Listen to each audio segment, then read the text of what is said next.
Can you be penalized for doing a Roth conversion? Actually, yes. Two ways, directly or indirectly. I'll explain that more coming up.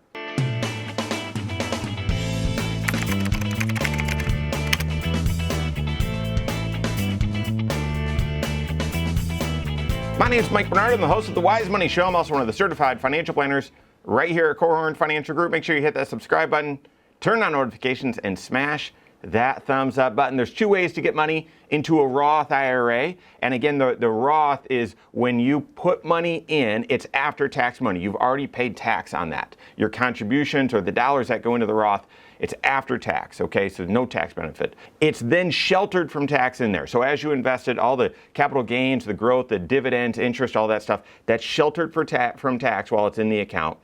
And then when you withdraw the dollars out there in retirement, you've got to have had a Roth IRA for at least 5 years total, and you've got to be age 59 and a half, then you can pull that growth out of your Roth IRA and it's tax-free. The contribution or your basis that you contributed to your Roth, you never deducted in the first place, so when you withdraw that, there's no tax on that anyway. So that's the Roth IRA. So many people find it extraordinarily beneficial. I am one of them, simply because it helps you pay. If you're in a low tax bracket today, it helps you avoid taxes out there in the future. So low tax bracket today gets you all of that tax-free growth for your future. There's all sorts of other benefits too. So love the Roth IRA. It's not a one-size-fits-all. I wouldn't say that everyone must be funding a Roth and you shouldn't do pre-tax. You've got to look at your own situation. In fact, do so on an ongoing basis to see, well, is this a year I should fund pre-tax? Is this a year I should fund Roth? How much? And so on.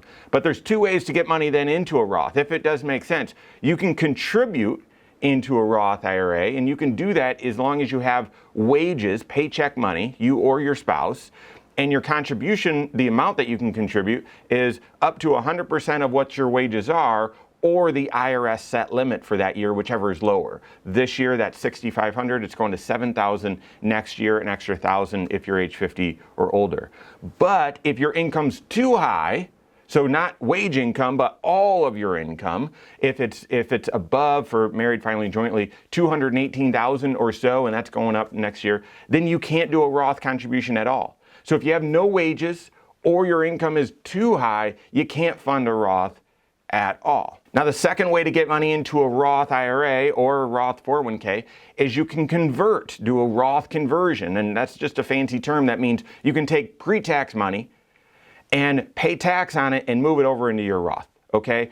There is no income limit on that. There used to be, there isn't, and there's no requirement for you to have wages, okay? And so when would this make sense? Well, if you're in a very low tax bracket today, so you're suddenly unemployed, or you are beginning your career, or you are two-income family and you're going down to a one-income family because you've got a child, and then you'll be two-income family out there again in the future. So if you're in a low tax bracket today and are comfortable not getting the deduction, or being, saying, yeah, we're in the 12% tax bracket, let's convert some dollars and pay 12% on it so that it grows tax-free forever. Those are times when you do a Roth conversion, and you'd want to work with your CFP to make sure that you're aware of those times and capture those opportunities. So the question is, if there's no real eligibility requirements on a Roth conversion, like there is for a Roth IRA, could you ever be penalized for doing it? Could you do too much and be penalized? Could you do it at the wrong time and be penalized? Well, it's an interesting question, and yes, that answer is actually yes. One is directly, but there's a second one that's more indirect.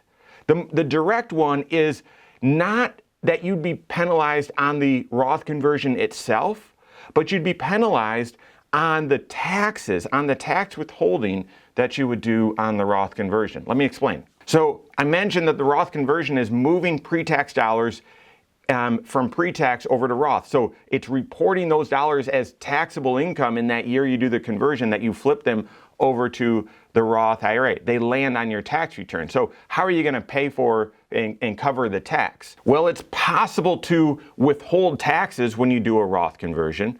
But the problem with that is say you do a Roth conversion of 10 grand, you take 10 grand out of your IRA, but not the full 10 grand lands in your Roth IRA because you've withheld some of it towards taxes. And if that's the best strategy for you, so be it. However, most people think, well, if I'm doing a Roth conversion, the name of the game is to get as much money into the Roth as possible. So is there another way that I could come up with the tax? Either, pay it out of pocket or eat into a refund or do a tax estimate, something like that. But here's where the penalty comes in. If you say, no, I've got to withhold, but you're under age 59 and a half, you just withdrew dollars, took money out of your IRA, and some of the dollars didn't land in your Roth IRA. It went to Uncle Sam. And therefore, that is treated, the amount that you withheld for taxes, that is treated as a distribution from your IRA that isn't, that if you're not 59 and a half, it's an early distribution. So it's not only taxed like the full Roth conversion would be, but those dollars that you withheld for taxes would be penalized as well, early withdrawal. And you might say, that doesn't make any sense. The Roth conversion's taxable. I've got to withhold the tax. I've got to pay the tax. Why would they penalize me on this? Well, let's give an extreme example, and I think it illustrates it, even though this creates some complexities. Say you were in need for cash, and you were under age 59 and a half and needed to get your hands on some cash and said, well, what could I do? Well, I know. I'll get really creative. I'll do a $10,000 Roth conversion, but I'll withhold 90% of it for taxes. So I'll do a $10,000 Roth conversion, but only $1,000 will land in my Roth IRA. $9,000 will actually be sent to Uncle Sam, and then when I file my taxes, obviously I've withheld way too much money and I'll get this enormous refund. Therefore, I've essentially withdrawn dollars out of my IRA. Well, that'd be a no-no, right? That'd be skirting the system. That'd be a loophole. And the IRS in Congress, they were aware of this and said, no. Therefore, if you're under age 59 and a half, if that would be an early or an early withdrawal, then we're going to penalize dollars that you do a Roth conversion on and come out of your IRA, but don't land in your Roth IRA that you withhold for taxes. Therefore, does it ever make sense to do a Roth conversion before age 59 and a half? Oh, absolutely. Absolutely. You just need to be aware of what will the tax ramifications be and how will you how will you cover those taxes. It's very possible you might say, I'm withholding the tax anyway and pay the penalty. I've done the calculation. It's worth it for me. Well, normally that penalty is something to be avoided. Work with your certified financial planner to see what the right strategy for you is. So that's the more direct way that a Roth conversion can create a penalty for you. But there's an indirect way as well, and I just want to mention this also.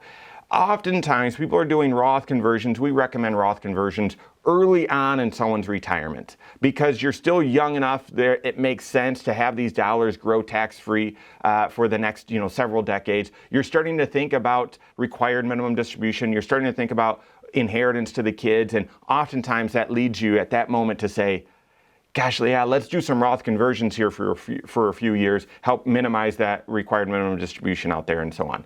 Well, an indirect penalty to the Roth conversion is if you convert too much and your income is above a certain threshold for determining how much you pay for your Medicare, that would be an indirect penalty coming from the Roth conversion. What you pay for Medicare Part B and Part D, by the way, is based on what your modified adjusted gross income was, so adjusted gross income, was from 2 years ago.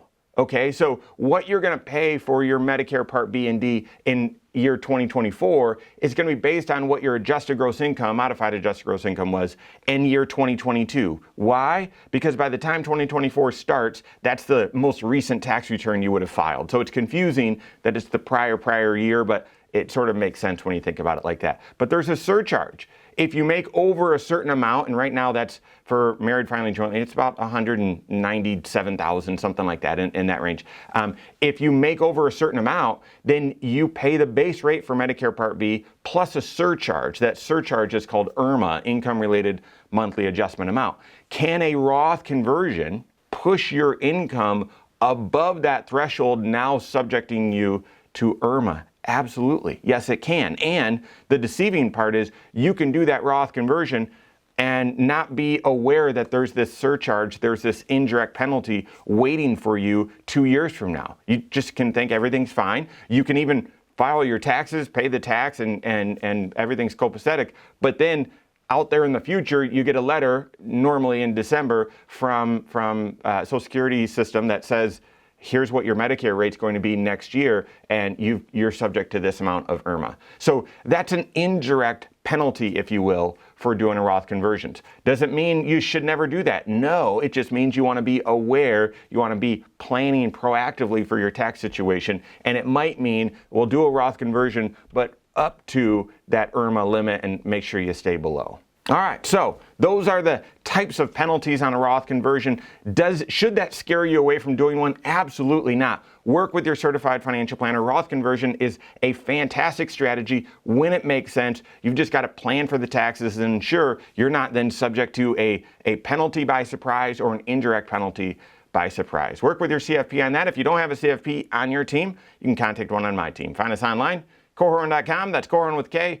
WiseMoneyShow.com. You can find us there as well, or send us an email, info@Korhorn.com. All right, there you have it. Go out and take your next wise step in your financial life.